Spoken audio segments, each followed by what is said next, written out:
Salam. Bugünlerim Tibb Üniversitesi'nde geçen tələbənin bir günü videosunun ikincisini çəkəcəm. Birincisini sevmiştim, pis də izlənməmişdi. Bugün de inşallah ikincisi hakkında danışacağım. Bazı təcrübələrim hakkında da, xəstəxanada olan təcrübələrim hakkında da müəyyən məlumatlar verəcəm. Bu şəkildə qarışıq, mix bir video olacaq. Başlayalım.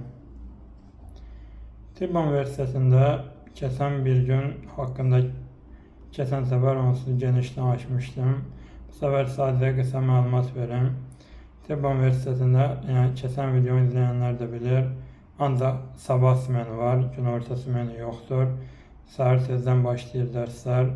Əksəriyyət yuxarı kurslara qalxdıqca 4'te kurtarır.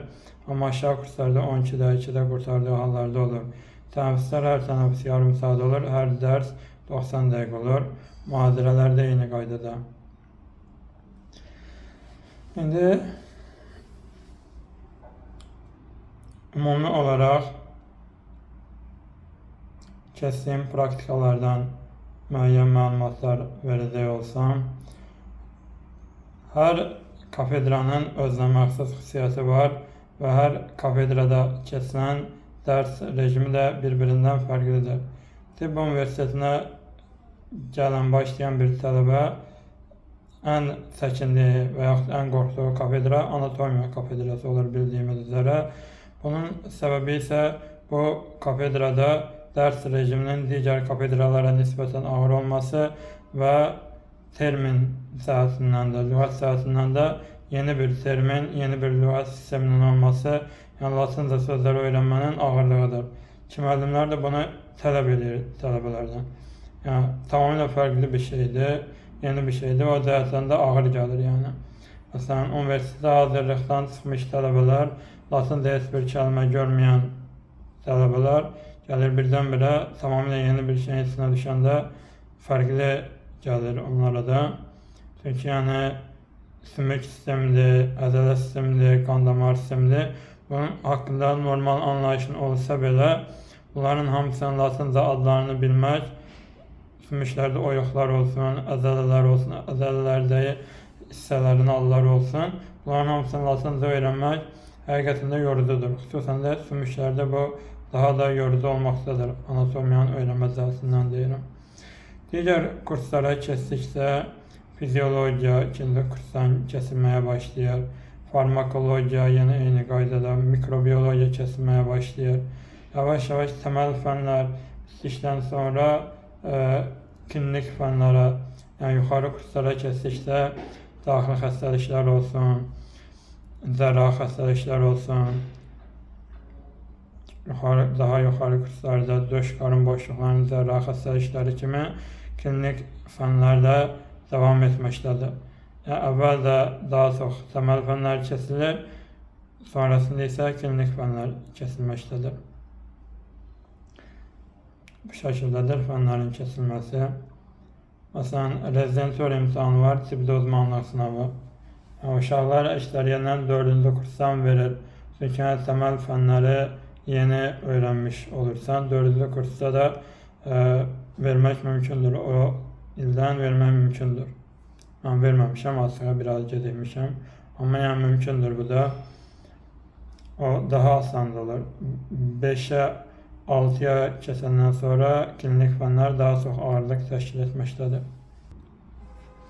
6-cı kursun özü isə sadəcə kurasiyalardan təşkil olunmuşdur. Yani onda gedib oturursan kurasiyadır. Bir gün eyni fənni öğrenirsən. Bütün gün. Saat 4'e kadar. İndi yani 4'e kadar her zaman saxlanan var. 2'də üstün yarısı filan bırakan müəllimlər olur. Ama yani kurasiya sistemi o şəkildədir.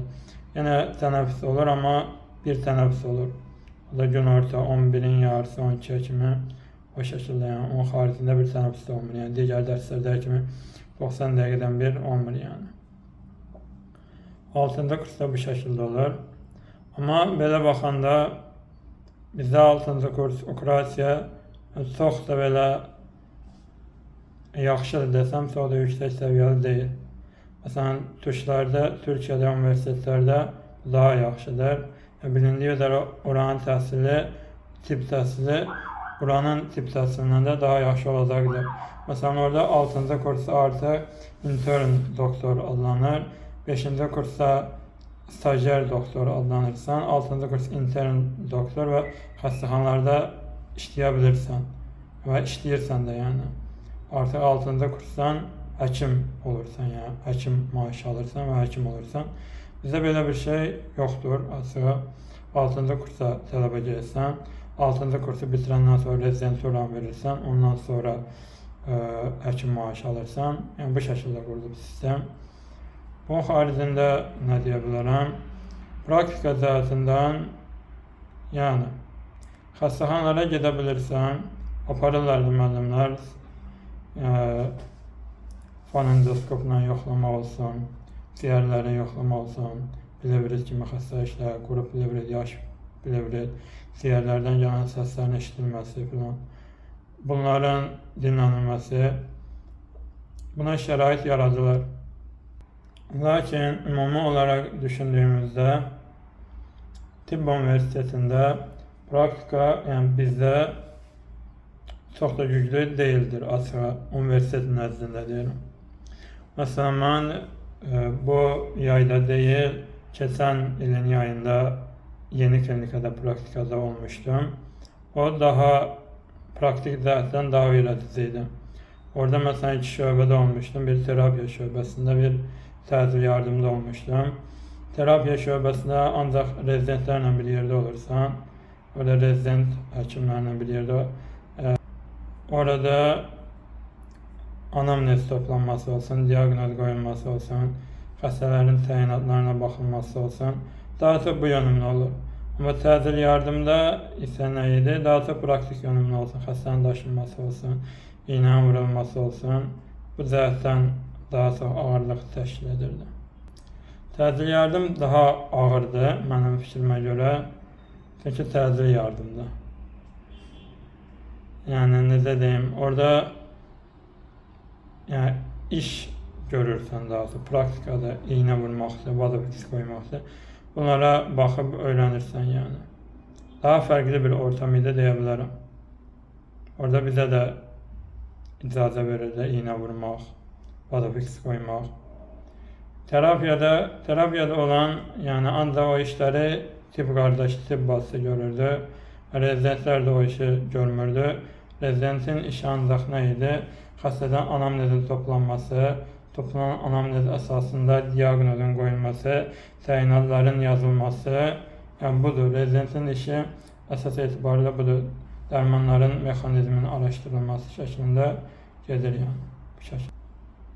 Terapiya şöbəsində mənim gördüyüm rezidentlər əksəriyyətlə infeksionist idi biri endokrinoloq idi, biri də daxili xəstəliklər üzrə idi, rezident. Birinci kursu olan var idi, ikinci kursu olan var idi. Bu şəkildə rezidenturadır. Səhər saat 9-un yarısı gəlirdilər. Məsələn, praktikantlar da biz də onlara ayaq uyduraraq 9-un yarısı gəlməyə çalışırdı. Amma bizim üçün məcburi deyildi. 9-da və yaxud 10-un yarısı gələ bilərdik. Amma 9-un yarısı niyə gəlirdik? 9-un yarısı şöbə müdiri ilə bir yerdə xəstələrə baxış keçirilirdi. O cəhətdən də daha maraqlı olurdu. Hər gün xəstələrə baxış, hər gün dərman təyinatının yazılması bu şəkildə keçirdi. Son olaraq bunu deyə bilərəm ki, tibb universitetində çox fərqli, dəyişik yerlər və yaxud da mühitlər görmək mümkündür. Kafedralar cəhətindən deyirəm, rənglidir, yəni anatomiya, histologiya, farmakologiya, rəngli kafedralar görmək mümkündür. Amma insan getdikcə buna alışır, öyrəşir. Yəni faydalı çox məlumatlar, bilgilər öyrənirsən, amma ki, çox yüksək səviyyəli, çox belə bekləntin üstündə bir şeydir deyə bilmərəm. Orta, yəni stabil. Deyəcəklərim bu qədərdir. Dinlədiyiniz üçün təşəkkürlər. Sağ olun. Kanalı da bəyənə bilərsiniz, paylaşa bilərsiniz, bir də abunə ola bilərsiniz. Sağ olun.